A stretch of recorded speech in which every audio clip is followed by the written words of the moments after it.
debate by demonstrating there was a better way, and focusing this debate and policy, I hope and believe, on setting people free from their drug and alcohol addiction and on the path to a better life, rather than just maintaining individuals on dependency. And I first went to visit Noreen many years ago, and I saw for myself really firsthand, and in some senses, although I'd done a lot of work looking at recovery, this Noreen's centre was the one that really made me realise that there was a possibility that government could actually make a difference by allowing these kind of centres to grow and change and to offer some real hope for people outside.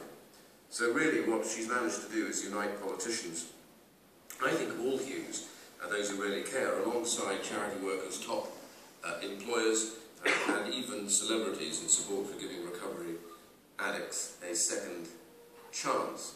I also want to say something else, because the other day I was looking through the papers knowing I was coming here, and I saw in, I think it was a Spectator, Russell Brand, I think he was coming here later, I'm not certain, I'm told that, had written this piece about his own recovery. It was quite interesting actually, about, I thought the piece was very interesting because it rather exemplified what was going on. And I thought he made two particular points in the article which were rather important and I want to come back to. One was that for him, recovery is permanent in the sense that every day it's always a struggle to stop regressing and going back, and that's a challenge. And the second thing I thought was very important was he recognises and made it very clear to lots of people that you need somebody that you can be in touch with when that moment comes, when it gets very difficult. You need somebody there that can support you and just remind you what this is all about. And I thought his piece was particularly good because for too long, I think we all need reminding of this.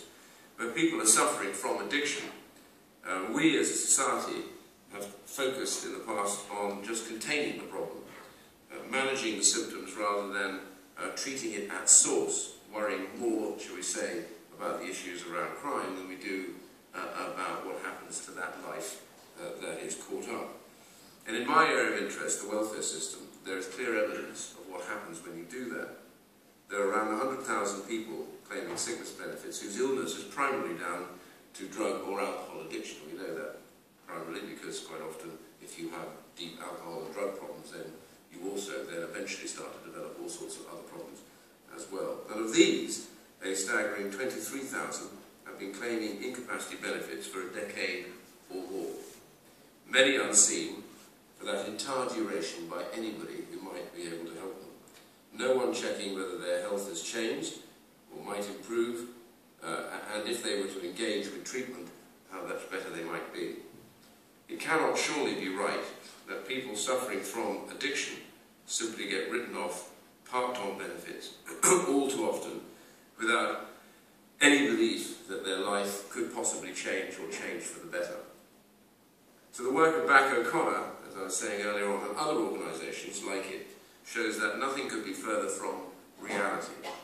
Visiting a rehab centre a few years ago, also, I met an ex-prisoner, this is really vivid in my mind even as I say this, who had been a serious drug user, and whose story was a real source of inspiration to those he was talking to, but also as I listened, in a sense, to me.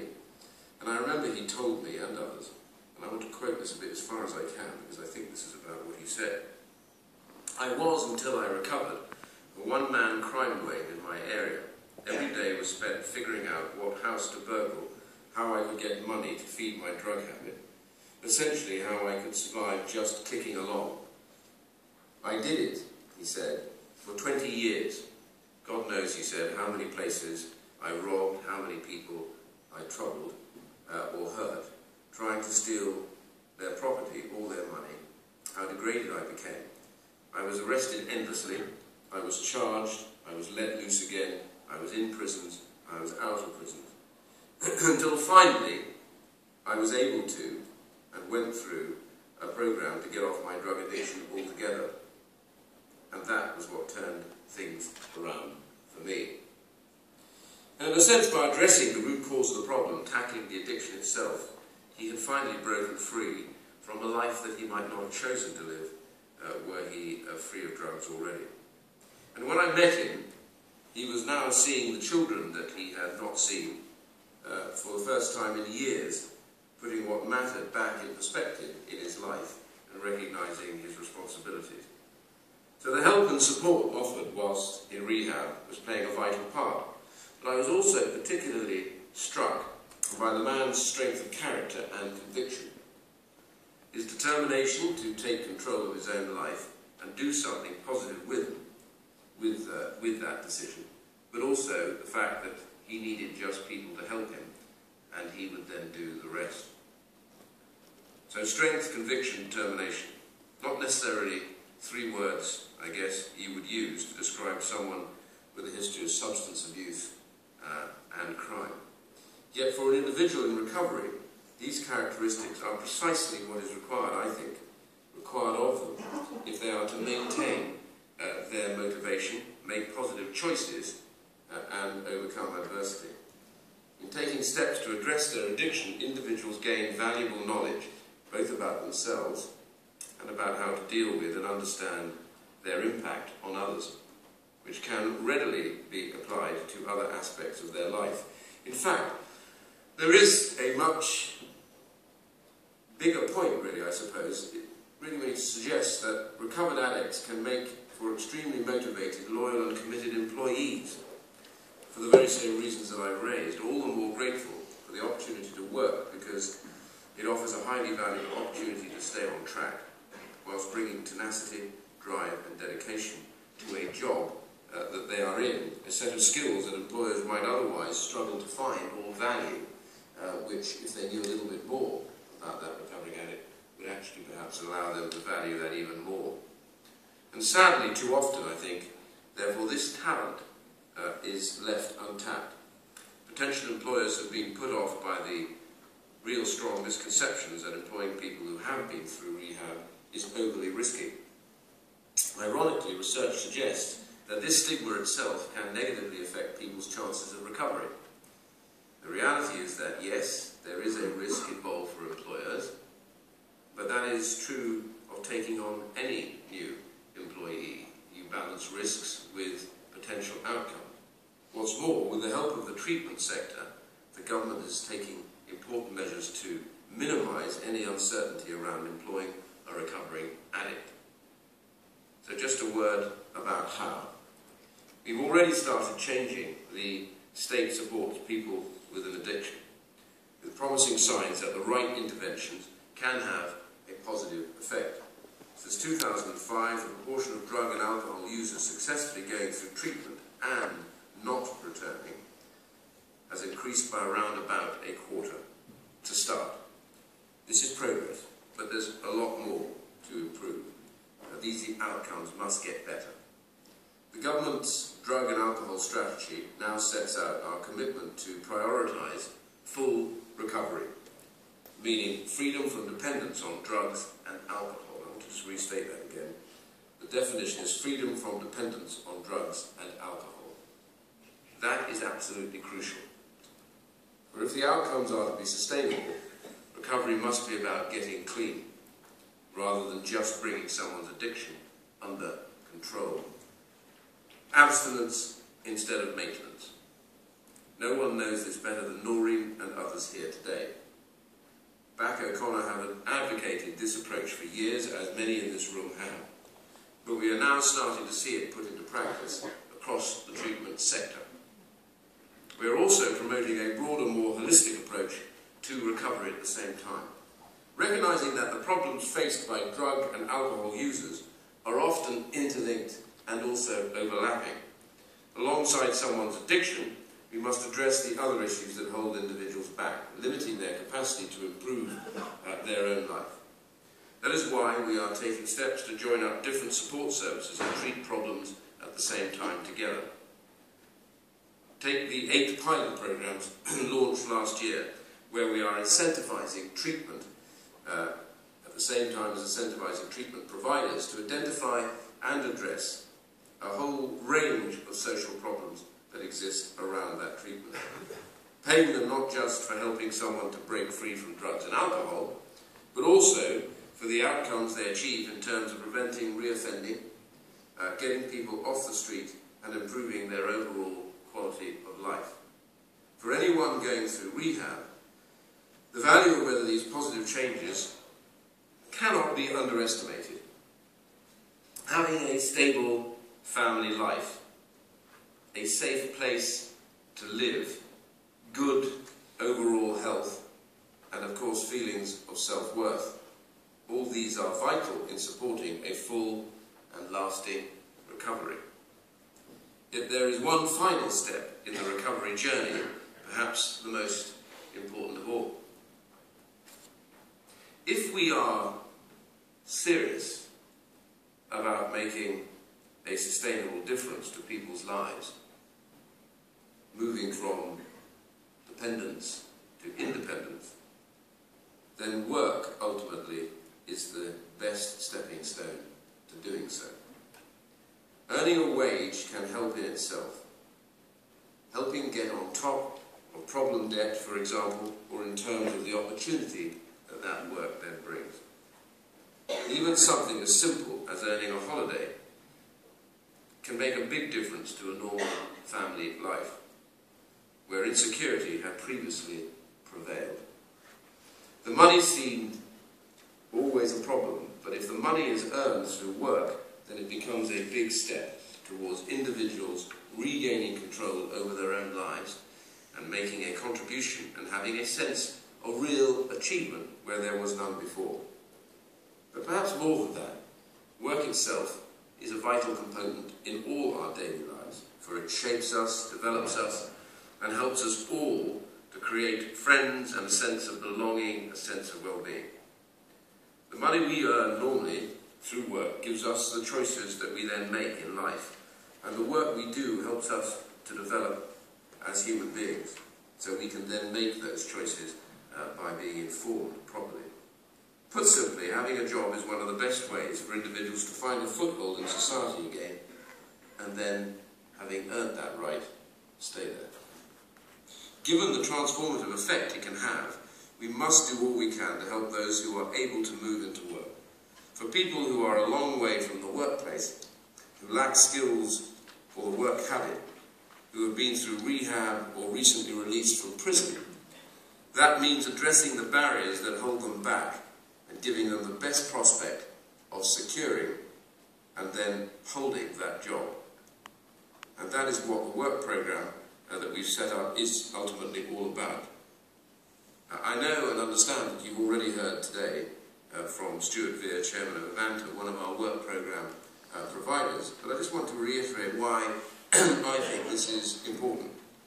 Through the work programme, we have tasked the best organisations in the voluntary and private sectors, and there's still more to be done about getting more of those from the voluntary sectors involved, with delivering personalised employment support for the hardest to help individuals. As part of this, we have launched 2 pilot programmes specifically targeted at supporting drug and alcohol addicted claimants into work. The Recovery Works pilot will test the impact of higher job outcome payments for individuals engaged in drug treatment, offering a financial incentive to support addicts and rehab and into work, so a seamless process. The other, recovery and employment, is about promoting cooperation between providers and the treatment experts with better sharing of existing knowledge and resources. In other words, focusing in on what it takes to get those who have had this addiction and difficulty through to the point of work. But in both cases, because we are focused on long-term outcomes, paying for the results achieved in sustaining people into work for 2 years, providers must make sure that individuals are ready to move into work and stay there. There's no point in trying to shove somebody into a job when they're not stable enough or ready to take it, and that actually scars them later on, and so when they are, they may be reluctant to do that. Whether through getting clean, engaging in training or education, gaining work experience, or building confidence in the process, individuals are given, I hope and believe, real opportunity to rebuild their own lives, to be part of that process rather than have it administered to them. Just last month I visited the Brink restaurant in Liverpool, an excellent social enterprise putting all of this into action, really quite inspiring, and which I believe here is represented in the room. As well as providing a space where people can meet and socialise, what I found really interesting was that the Brink also acts as a recovery hub, just bringing together a wide range of different services into the same location. And it was also fascinating to see how it shaped up as a venue for fellowship groups to run sessions. It has on-site counselling and referrals, and importantly, it offers employment advice and support delivered by both Action on Addiction and the local employment agency. It really, really, really is a very special kind of place. And the majority of the staff are themselves recovered addicts with work experience opportunities for others like them, and they're obviously to be able to help give advice and support, the point I mentioned earlier about the article that I've read. Giving individuals in recovery a sense of self-respect, helping them to understand and cope with the pressures of a job, ultimately getting them ready for the world of work. And what's more, all the profits go directly back into the community, in turn funding rehab programs for those still battling with addiction.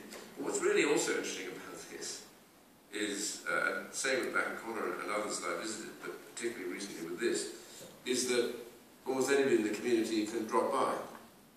And you start to break down the barriers and the misconceptions about people who are in recovery from people who arrive in there to see actually what a good bunch of people they really are and how motivated they are. So in a sense it goes wider than just dealing with addicts.